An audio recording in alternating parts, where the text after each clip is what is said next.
Thank you for downloading this edition of Wartime. Remember, as always, Wartime is fully supported by contributions from listeners like you. For more information, please visit wartimepodcast.com. I hope you enjoy the program.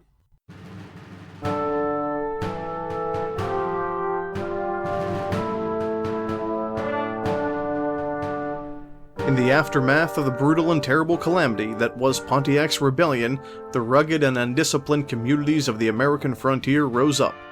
Although often glamorized for their revenge-fueled ambitions, the Paxton Boys are now considered as little more than a reactionary mob of zealots. Driven by prejudice, frustration, and misinformation, a ragged militia attacked and killed a peaceful community of Conestoga Indians, showing no regard for their past history or present humanity. In total, 20 people were murdered, brutalized, and mutilated, including 5 women, 7 men, and 8 small children. While the colony of Pennsylvania debated over an appropriate response, the British Empire did nothing, and soon the Paxton Boys began to march on Philadelphia itself. On this episode, we talk about the Paxton Boys Rebellion. I'm Brady Kreitzer, and this is Wartime.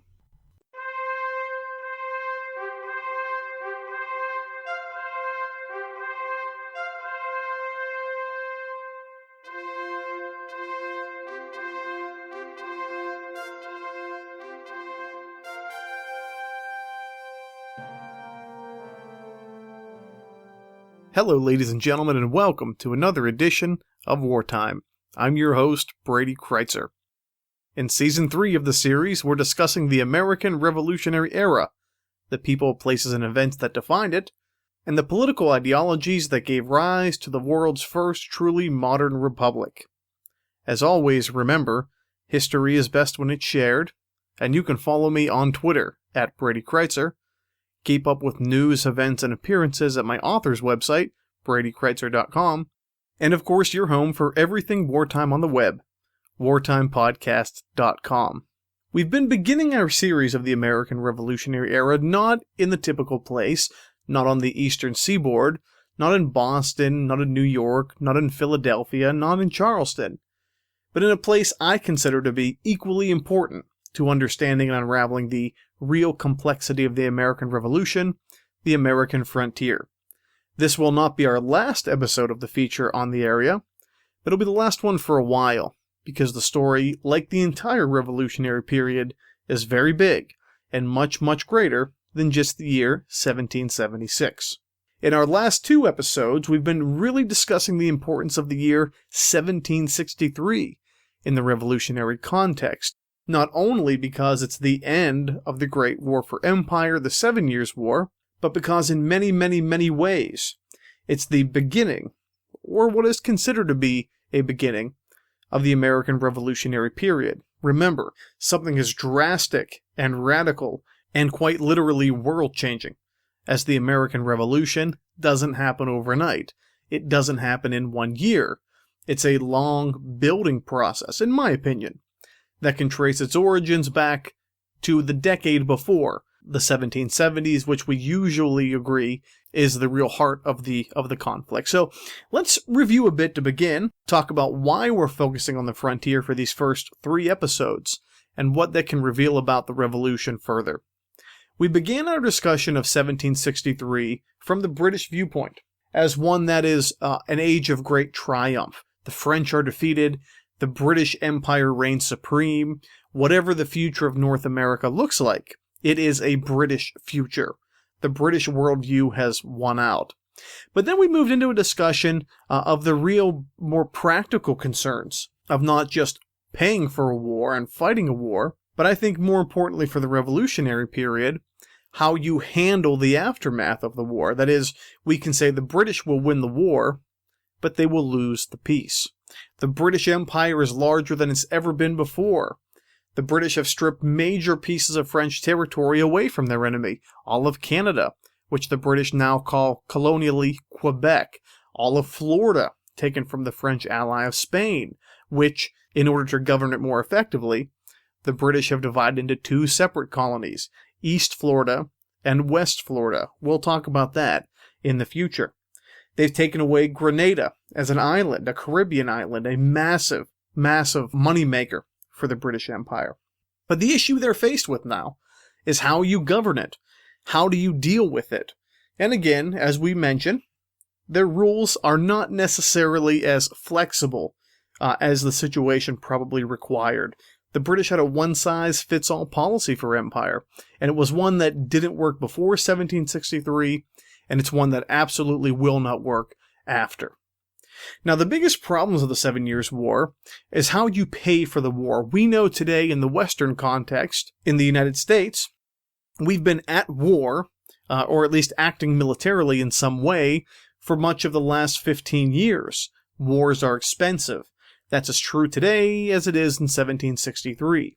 And we know that the British have suffered a serious incursion of debt as a result of this great war.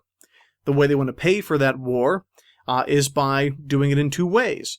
They want to raise taxes, which we'll talk about in future episodes of Wartime, and they have to cut spending. And we've really been focusing on the spending cuts because it's the one aspect we really understand the least. Now, in the previous two episodes of Wartime, we've discussed how the spending cuts hit Indian America, the native peoples of British North America, especially hard, and how it forced them and agitated them into a state of open rebellion. Some will call this Pontiac's Rebellion. Tradition dictates and history we do, but as I mentioned in the previous episode, it's actually much more complicated and much more layered than just Pontiac leading an uprising. There's many different aspects of this in the Great Lakes region, the Pays d'Anneau, in the Ohio country, today Western Pennsylvania and the entire state of Ohio, and in the Illinois country, a peoples who had very limited interaction with the British in any way, but were strong French allies. Now, what all those three places we've discussed have in common were that they were French allies in the 7 Years' War. Remember, the Iroquois Confederacy, the dominant, powerful Indian force of North America, was a strong British ally. The other peoples we've mentioned, the Ohioans, the Great Lakes peoples, the Illinois peoples, were all strong French allies. Not because they loved France, but because a French relationship, a French alliance, gave them the opportunity to earn their freedom, in some cases, as in the Ohio country, from the Iroquois themselves. When the French pull out of the continent, when the 7 Years' War ends, they lay down their arms. They sign the Peace of Paris in 1763, and they evacuate the continent. But that doesn't say much about the native peoples who have allied themselves with them. In the Ohio country, in the Great Lakes, in the Illinois region, many of these warriors said, "We were never fighting to defend France. We were never fighting to defend French interests. We were fighting for our own rights. We were fighting our own, in many ways, revolution. Just because the French have surrendered, that doesn't necessarily mean for them that they will too." And in many ways, the Ohio insurgency, the Great Lakes insurgency, or the Pontiac Rebellion was a direct result of the intention of continuing the conflict of the 7 Years' War into a greater realm. So what does 1763 look like, and why is it so vital for understanding the period? Well, in 1763, those native peoples we've mentioned will continue the fight, and it'll manifest itself in a way that is entirely foreign for most Europeans living on the continent. Remember, Indian War and European War is very different. Europeans really love to use the word savage to describe the Indian way of life, particularly the way that they fight. But we have to remember is that people, in my opinion, are not savage. War is savage. And when one perception of war doesn't match up with the opposition's perception of war, then you have these very big disparities in lifestyle. And suddenly the differences between two peoples become much more meaningful and much more divisive than the commonalities that they often shared. As we talked about in Season 1 of Wartime, many times on the frontier especially, European and native groups shared such a common way of life, it really was a uniquely American product. But in 1763, any ties that bound them were gone, and the frontier became a place of very intense passion, hatred, and mutual destruction. All across the frontier, Indian warriors and Indian bands waged war on the victorious British. And they believed the way that they should do it was by eliminating the main staple of British life in any place on the frontier. In the Great Lakes, it was Fort Detroit. In the Ohio country, it was Fort Pitt. But whichever region you're talking about. And in my opinion, the events are both very different for each place, even though we often group them together. The mantra was very simple. Capture the forts, you end British occupation, from the Indian viewpoint, of your land. And that gets us to today's episode. If you recall in the last episode, the attacks on Fort Detroit by the Ojibwa, by the Ottawa, by the Potawatomi of the Great Lakes, the siege of Fort Detroit, we can say, came to an end in a very unfortunate way for the native peoples. And you also recall, in the Ohio country, the siege of Fort Pitt also was broken in a way that really crushed the Indian Rebellion in many ways, in both spirit and practicality for the Ohio insurgents, the Mingo, the Delaware, and the Shawnee. But that doesn't mean that the entire insurgency ends, because just like rebellions in any empire, in any part of the world, still even seen today, very rarely are they cohesive experiences. Usually uprisings like this happen because many different groups focus on one common enemy or one common threat and execute a similar war for different reasons. Now, the we can say organizational heart of the rebellion of 1763, the Indian insurgency of 1763, will die at Fort Pitt and Fort Detroit. But that doesn't mean the spirit of the fighting and the individual desire to rid the land of British settlement ever goes away. And what you'll see is that even after those events, now moving into the fall of 1763, individual, uncontrollable, independent, non-state actors, we can say, different warrior bands of different nations, will continue the war in some way on their own. And more often than not, this manifests itself in ways that are very painfully violent. And again, we discussed in previous episodes, we'd often think of this as terrorism. Remember, the definition of terrorism, no matter how you feel about it or how you view it, is simply political violence. That is, achieving a political goal through violent means. The Indian War, the Indian insurgency of 1763, fits that to a T. Now, what I want to focus on in today's episode is really the so what of the last two episodes we've had. And that is, what does it have to do with the revolution? Well, we've talked about the Indian insurgency, Pontiac's rebellion, if you want to call it that, from the native perspective in the last episode. What I'd like to do today is talk about the repercussions it has on white settlement and how they react to it in a way you can imagine is very painful and very violent. Now, before we can do this, we have to do a little bit of stage setting, and it's one of the great banes of the existence of the historian, is that we have to do it in a brief and succinct way.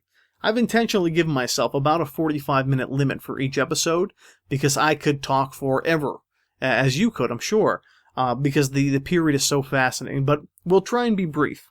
But we're going to go to the colony of Pennsylvania to understand this most. When you talk about the colonies that were most affected by these uprisings, official colonies, you're really focusing on two. New York was very safe, for the most part, because the Iroquois were British allies, and they never participated in this insurgency. Again, it's an insurgency amongst former French allies. So the places that really suffered the most were the places that tangentially touched these very hostile regions. One was the colony of Pennsylvania, and the other was the colony of Virginia. Now, you did see this occur a little farther south into the Carolinas, but for the purposes of practicality and brevity, Pennsylvania and Virginia really took the worst of this action. And to be very specific, Pennsylvania, the colony, really suffered the most of the two. Now, to understand the reaction to this, and we're going to have some time to do it, so I'd like to talk about it. I'd like to talk about the geopolitical and ethnic makeup of the colony of Pennsylvania, and a little bit of the history of the colony to show you why this reaction is so extraordinary. Remember, colonial America is much more stratified and much more diverse than we often think, and no colony was more diverse than the colony of Pennsylvania. The colony of Pennsylvania is founded in the 17th century by a very wealthy Englishman named William Penn. Now, what you need to know about William Penn is this. He was a member of a radicalized but peaceful religious sect known as the Quakers.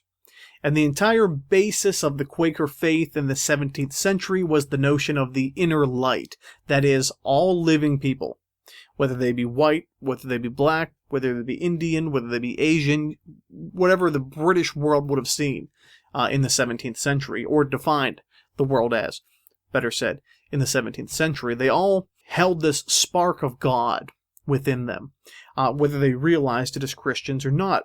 So for the Quaker, they were completely nonviolent. Nonviolence in their dogmatic beginnings was really who they were. Quakers were pacifists. That is, they did not believe in war. And for William Penn, when he saw these colonies being founded in North America, he really believed that many peoples, particularly the native peoples, were being left out unfairly of this equation. So when William Penn founded his colony, he called it Pennsylvania. That translates roughly to Penn's Woods. He wanted it to be what he described as a Quaker kingdom. For him, it was described as a peaceable kingdom. William Penn truly believed that whether you were English or French or German, whether you were Indian, whatever, you would come to Pennsylvania and you would be treated equally and fairly. And a lot of politicians will give lip service to that, but William Penn really truly talked the talk and walked the walk. We call it the peaceable kingdom. William Penn shocked everyone whenever he gave fair land deals to native peoples. He really did a lot of incredible things until the year 1718, when William Penn dies. Now, when William Penn passes on, as you can imagine, his children, his next generation and his family, maybe aren't as benevolent, maybe aren't as sincere as William Penn himself. And sure enough, the colony of Pennsylvania, which was a proprietary colony, which meant William Penn could basically operate as he chose, so long as he paid an annual rent to the king, was really his own kind of small fiefdom, his own kind of kingdom. Well, with that kind of power and a lack of the same benevolent spirit, William Penn's successors, all again in his family, really begin to not abuse their power, but certainly operate on a much more political level and a much less benevolent level than William Penn himself would have. And the people who suffer the most from that are the people who were treated as equals for the most part, the native peoples themselves. Little by little, many native groups are disenfranchised by the Penn family. The Delaware, the Lenape, as they called themselves specifically, really suffered during this time. Their land was taken from them, swindled from them, we could probably say, in land acquisitions that were a little shady, always benefiting Europeans, until they were forced to flee further and further westward until they moved beyond the Susquehanna River. Now, the Susquehanna River sort of divides Pennsylvania in half, so to give you an idea of what that looks like. Now, at the same time, part of the draw of William Penn's peaceable kingdom was that individuals of differing religious faiths could live there and worship as they pleased, and they would not be discriminated against, and they would not be punished for those beliefs. If you were a German and you were a Lutheran and you tried to move to, say, New England, a deeply Puritan series of colonies, you would have been forced out of most of those communities. Pennsylvania really was the first colony to truly offer genuine religious freedom. New Jersey wasn't far behind, nor was Maryland, but Pennsylvania is the first. So because of that, many different peoples, marginalized peoples, from all over the British world, kind of moved into Pennsylvania to have a fair shot, to live the way they wanted to, and to operate the way they wanted to. And what occurred was, again, a very diverse, but also very divided population.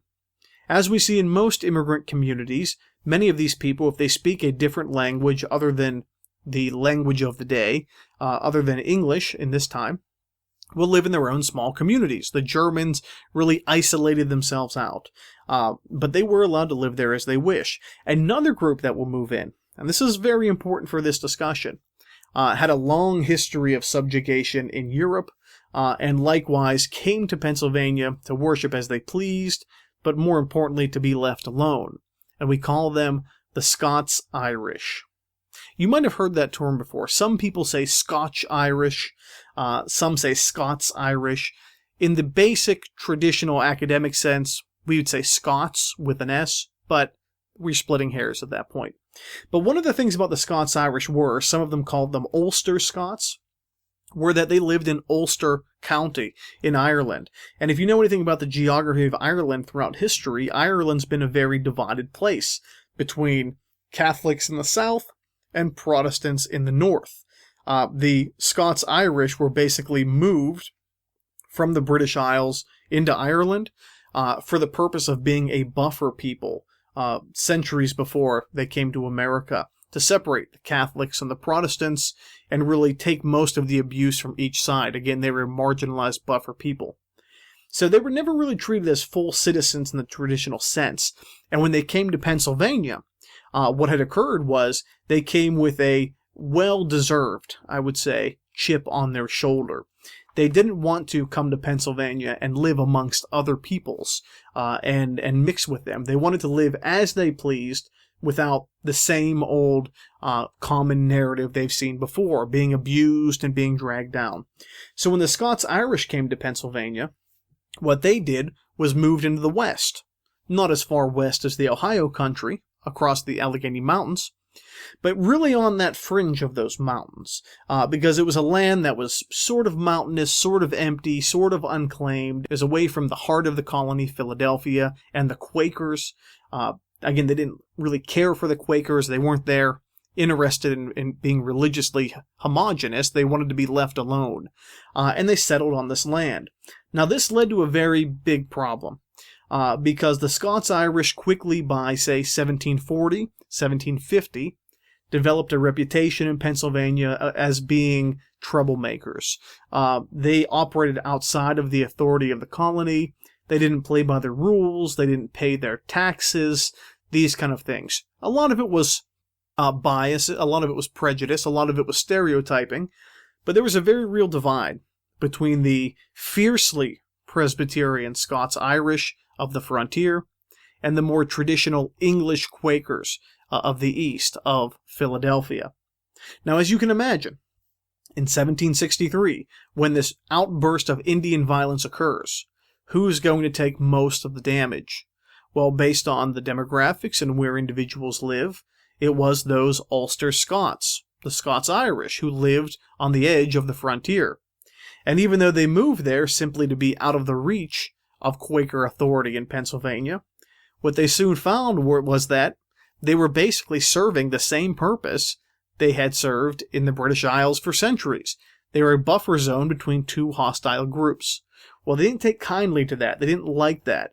And they expressed their anger and they expressed their rage at a very specific group of people. To understand why the Scots-Irish will behave the way that they do, you have to understand a little bit about the politics of Pennsylvania. We won't go into it far, but let me just say this. If you think politics are bad today, if you think political brinksmanship, that is scoring points against the other party, is really a sort of troublesome issue today, you're right. But it was also very bad in Pennsylvania in 1763. So here's the basic breakdown. Pennsylvania was divided between two parties. There was the Proprietary Party, which was made up of Thomas Penn, the proprietor of the colony, the son of William Penn. And then there was the Anti-Proprietary Party, that's easy enough, which was made up of individuals who thought that the Penn family had too much power, and it needed to be spread around more. Now, the Anti-Proprietary Party tended to be the Quakers in the colonial legislature. Because here's something very important. Thomas Penn, the big boss, he was no longer a Quaker. He renounced his father's faith. So there was a religious divide there. And we see the camps divide each other. And we see the Quakers, the anti-proprietary party, led by a guy you might know named Benjamin Franklin.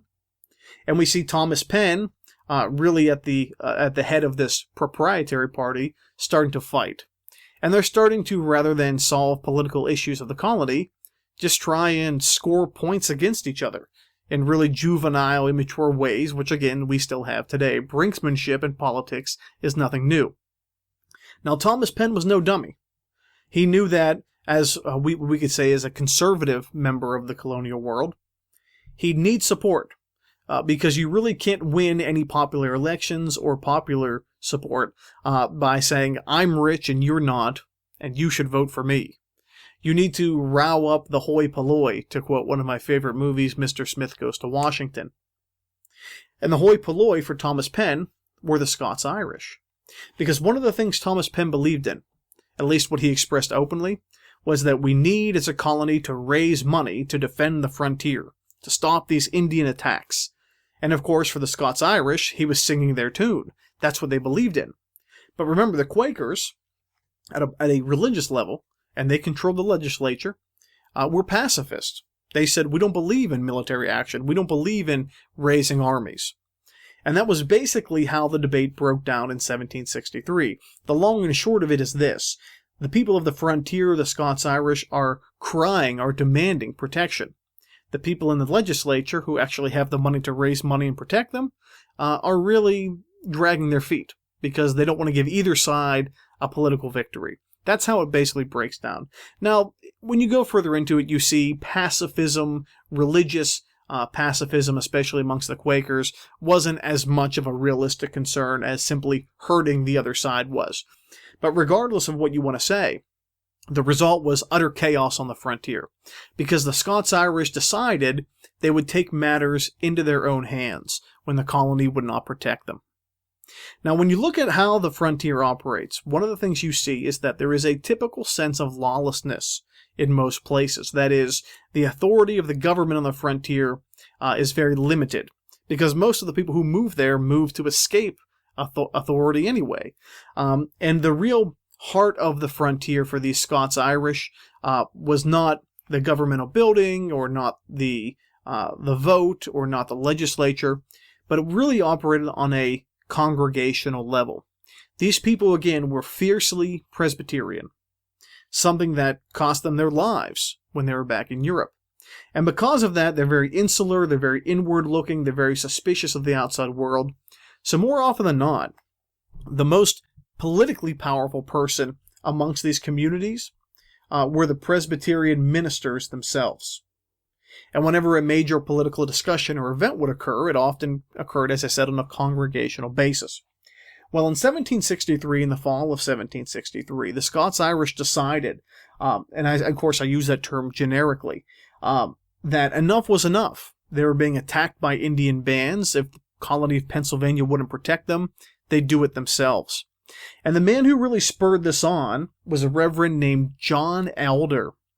He was the reverend of a Presbyterian community in an area called Paxton, Pennsylvania. Paxton, Pennsylvania. It's just outside of Harrisburg, Pennsylvania today. But in many ways, it was sort of the edge of English society, or at least British control at the time. So these were people that were more often than not taking a lot of the punishment of the Indian Rebellion. Their people were the ones being attacked and being massacred and being brutalized during the aftermath of this war. And John Elder, who would become known as the Fighting Parson, began to preach a very particular brand of sermon that really emphasized hatred. It really emphasized putting down the infidels. He would read from Genesis. He would read from the 5 books of Moses. Whenever during the conquest of the Israelites, they talked about putting down the infidels and things like that. And of course, he used that to express his feeling of the native peoples. But what he did was essentially rile up the Scots-Irish to take care of the Indians themselves. And the basic idea was this: find an Indian target and eliminate it. The notion of the old saying, the only good Indian is a dead Indian, doesn't start here, at least in terms of getting the phrasing correct. But that ideology really begins here in a big way. Now, when this occurs, when these individual groups of people just sort of arm themselves and begin to behave as an army, one of the things you see is that discipline and order is never really part of the equation. I mean, what separates an army from a rabble is discipline. You have officers at many levels to keep everything under control. But when you have a group of hotheads running around with guns, especially during this time period, what you see is that there's a real disconnect between culpability and accountability and action. So what you'll see is that these Scots-Irish will kind of, again, excite themselves up and form themselves into a de facto army or gang, maybe is a better way of saying it, a mob. And they become known as the Paxton Boys because of the area in which they live. Now, the Paxton Boys believe we have to find the Indians and kill them because they're attacking us. But remember, not every Indian community is the same, not even close. And if this was an organized army, they would have taken the time to ensure that old Indian allies would be respected. But this isn't an organized army. It's a rabble. It's a mob. This is, in effect, an uprising. It's an uprising against Pennsylvania. It's an uprising against the Indians of the frontier, but it's an uprising nevertheless. We call this event the Paxton Boys Rebellion. Now, when William Penn was still alive, going back a bit, remember, peaceable kingdom, fair land deals for the native peoples, you name it. One of the things he took care to do was to give native peoples, especially weakened native peoples, very small but useful pieces of land that would ensure they would have a place to live in perpetuity. And he signed treaties, literally signed treaties with many of these people. Well, one of the peoples he gave a significant piece of land along the Susquehanna River, near what is today Millersville, Pennsylvania, was a group of Conestoga Indians. And over many generations, it really became a small community of families by the time you get to 1763. And they became known as the Conestogas. Now, the Conestogas were Christian Indians. They anglicized. They became Christians. They had really good relationships with the people around them. And most importantly, to show you how marginal they were, there was only 20 of them. There were 5 women, 7 men, and 8 children. They all lived at this old land grant, Conestoga Indian town, the locals called it, given to them by William Penn. And they had the treaty signed by Penn giving to them. It was one of their most valued possessions. All of the people around them knew them. They all liked them. Again, they were a non-threatening group of a peaceful family. Really, it's what they were, only 20 of them. Well, the Paxton Boys saw nothing of that. They were angry about the Conestogas owning land whenever they themselves had a lot of trouble getting official land grants. And they saw, most importantly, they were Indians and they were a weak target. On December 14th, 1763, the Paxton Boys rode into Conestoga Indian town, and fortunately for many of the Conestogas, they were out of the town at the time. Only 6 people were there. And they burned down the village. They killed the Conestoga that were there, and they did it under the pretenses of fighting the Indian uprising that was occurring on the frontier. Remember, the Conestogas had nothing to do with this. They were mostly women and children. Their village was destroyed, and 6 of them were murdered at the time. Now, this was very troubling in the colonial capital, Philadelphia, because A, you have a major incited uprising on the frontier amongst a group of people that aren't particularly friendly to you, and B, one of the people that you swore to protect, the Conestoga Indians, a very peaceful group of families, has just been attacked. So what will you do? Well, the decision's made from Philadelphia, making this a very quick story, to take the remaining Conestoga and place them into jail in Lancaster, Pennsylvania, not far to the east of their original land grant. And the idea was, if you can put them in jail, you can lock them in and you can keep them safe. Because the Paxton Boys were out for blood. Again, this was a group of several dozen crazed maniacs in many ways. But was one of the most terrible scenes in all of American history. It occurs in January of 1764, just a few weeks later. But the Paxton Boys soon discover, in their bloodlust, that the remaining Conestoga Indians are in the Lancaster jail. They go there, they attack the town, and they force the people in the town to give up the Conestogas. Remember, at this point, the people in that jail are mostly women and all 8 children. The Paxton Boys will get the keys to the Lancaster jail. They'll open the cells. They'll drag these poor folks into the streets. and they'll massacre them. They'll kill them. They decapitate them. They disembowel them. They brutalize them. They rape them. It's a horrible scene. One of the most terrible scenes in all of American history. And the Conestoga Indians pay the price in many ways for the insurgency of native peoples on the frontier. The Paxton Boys are clearly out of control.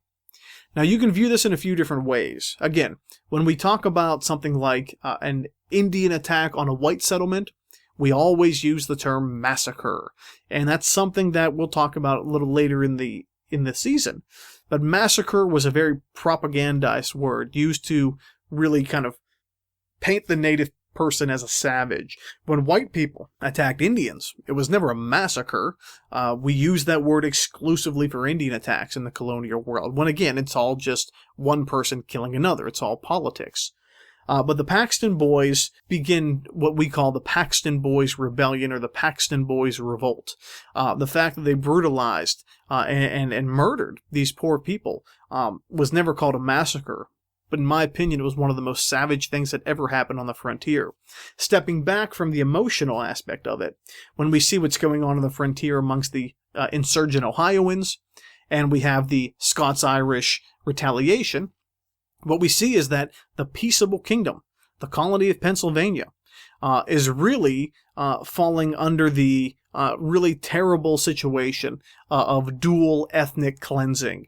Indians killing white people at all costs on the frontier, white people killing Indians at all costs on the other side of it. Again, regardless of whether these were soldiers or belligerents or anything of the sort, this is the result. It's the end of William Penn's peaceable kingdom officially. Now, the Paxton Boys become a serious problem, and over the next several weeks, they continue to grow and grow and grow, until a few weeks later, still in January, now of 1764, they march on Philadelphia themselves. They say, the Philadelphians, the Quakers, are the reasons we had to do what we did. You wouldn't protect us, you clearly aren't operating in our interest. We will march on the colonial capital, and we will destroy it. They move into the city, Philadelphia goes into a total panic. Now, if you understand the layout of Philadelphia, you understand how this works, but the area that the Paxton Boys will get to first is called Germantown, and that is separated a bit from the real heart of the city itself. Well, sure enough, they get there, the city's in a panic. A delegation of politicians will go out to the Paxton Boys, will meet them, and basically talk them down. They'll say, listen, you can't do this, the results will be catastrophic, we'll listen to your grievances, and we'll help you. Sure enough, the person who led that peace delegation to stop the Paxton Boys from destroying the capital of the American colonies was Benjamin Franklin. 1764. Benjamin Franklin is already in the mix. And it's why I say we have to begin in this year, because this is when we really see this sort of scenario begin to break down. Now, we'll talk in the next episode about taxes and things like this, but let me continue the story of the frontier after this. When the Ohio insurgency begins to calm down, one of the things you first see occur is that trade begins to reopen between the East and West, Fort Pitt being at the heart of the West, and Philadelphia, of course, being the heart of the East. And many, many private citizens become very rich in the process. Now, the people of the frontier have very serious grievances. And one of the major grievances was the native peoples had weapons and ammunition and alcohol and all of these things that helped them kill white people. So if there's one thing the people of the frontier, that is, the British citizens of the frontier, won't stand for, it's trading with the Indians and giving them those very problematic commodities again. There's actually a law passed saying you can't do it. Well, sure enough, as these trade caravans begin to go back and forth, the native peoples once again get weapons, they get gunpowder, they get alcohol. And people begin to ask, where are they getting it? Where are they getting it? What occurs is now in 1765, yet another small uprising that becomes a very big uprising on the frontier. It becomes known as the Black Boys Rebellion, a year after the Paxton Boys Rebellion. The Black Boys Rebellion basically looks like this. One of the former captives of the 7 Years' War, a man named James Smith, will lead a group of angry frontiersmen painting themselves head to toe in the war paint of the natives. That's why they call them the Black Boys, and began intercepting British goods and caravans, and taking them and going through them and destroying them, and finding very quickly that those problematic commodities, guns, weapons, ammunition, gunpowder, was still being traded to the Indians. It became a very tense situation. Anytime that a trade caravan would try to reach Fort Pitt, James Smith and his black boys would capture it. And before long, the colonial legislature in Philadelphia had to make a declaration. They had to make it clear that this would not stand. And they began to arrest the individuals involved. We call this the Black Boys Rebellion. Well, the long and short of it is this. The British officers who came to the frontier began to lock up many of these black boys, so to speak, these sort of British frontier rebels, in many of the forts that connected Philadelphia to Fort Pitt, most notably Fort Loudoun. And over a series of a year, this situation became very problematic, it became very tense. Every time one of the black boys would be arrested, they would view it as the British government once again infringing on our rights as British people and not giving us the due process we believe we deserve. Now, they absolutely were getting it, but it wasn't frontier justice, I guess you can say. So let me set the scene for you now. It's November of 1765, basically, almost 2 years after the Paxton Boys marched on Philadelphia. Now you have another rebellion, so to speak, of angry white settlers as a result of what they believe to be a lack of protection from Indian attacks on the frontier. Many of the Black Boys Rebellion's key leaders, rebel leaders, in the eyes of the British, are arrested and held in a fort basically in the middle of today's state of Pennsylvania, called Fort Loudoun. Remember, 1765. The Black Boys surround the fort as their comrades are being held inside. They demand that they're released. Of course, the British won't do that because it's about keeping law and order in their lands. And the Black Boys actually begin opening fire on Fort Loudoun in 1765. Now think of this. What connects the Paxton Boys and the Black Boys Rebellion?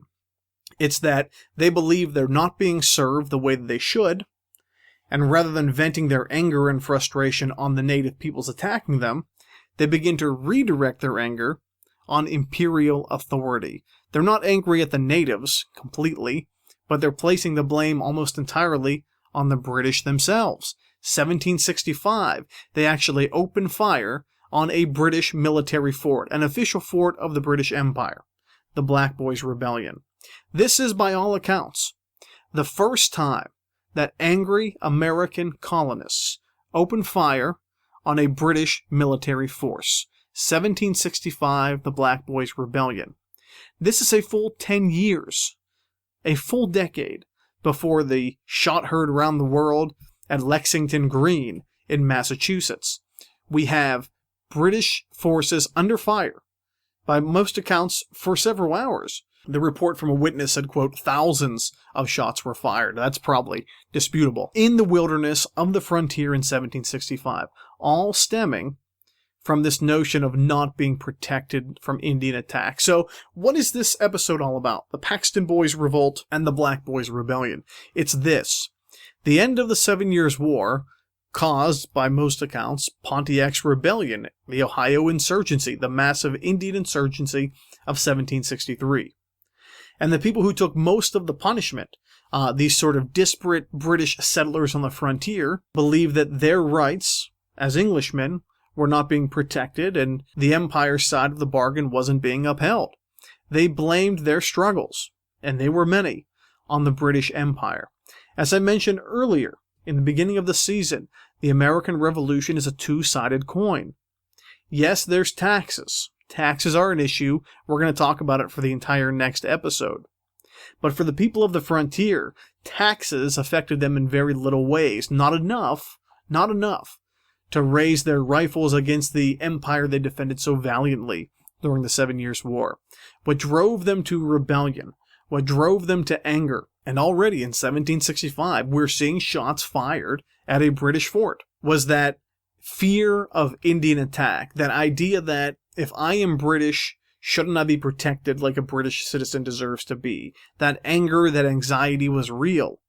And whenever the patriot forces of the coast begin to talk about rebelling against the British Empire, If taxes were the best they could do, they didn't have an audience on the frontier. But when they talked about you not being protected from Indian attack, and there was a reason that line is in the Declaration of Independence, we'll talk about that too. Now you're speaking a language the frontiersmen can understand. If you are interested in the Black Boys Rebellion or the Paxton Boys Rebellion, there are a few really, really great books on the subject. I encourage you to go to Amazon, look them up, buy some books, support a historian.